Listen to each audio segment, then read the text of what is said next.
আমি কথা বলবো স্কেবিস নিয়ে। স্কেবিস হচ্ছে এমন একটি রোগ যেই রোগে দেখা যায় যে সারা শরীরে ছোট ছোট গুটি দেখা যায় এবং সারা শরীরে চুলকায়।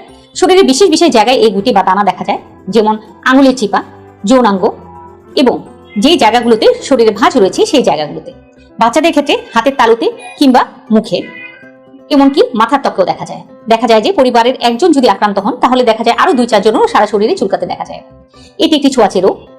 অনেকেই কমপ্লেন করেন যে এই রোগের তো বহুদিন ধরে ভুগছি, আমরা চিকিৎসা করছি কিন্তু ভালো হচ্ছে না। এখন বুঝতে হবে কেন এই রোগটি ভালো হচ্ছে না। প্রথম জেনে নেওয়া যাক যে এর কারণটি কি।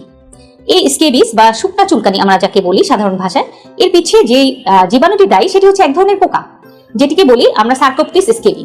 অনেকটা উকুনের মতো দেখতে, কিন্তু খালি চোখে দেখা যায় না। এটি থাকে ত্বকের নিচে।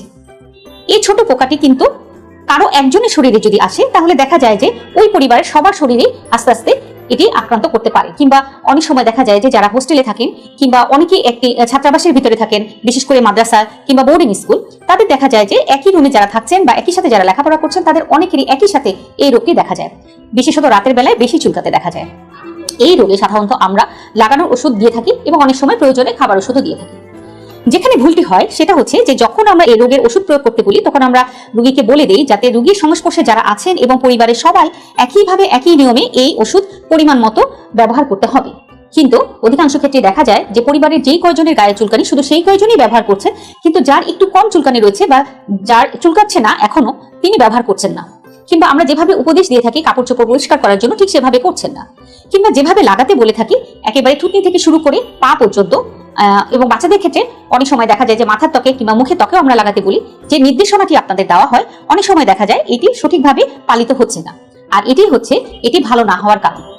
যদি একজনও পরিবারের চিকিৎসা থেকে বিরত থাকে তাহলে দেখা যাবে যে তার থেকে এই রোগটি আবারও ছড়াচ্ছে।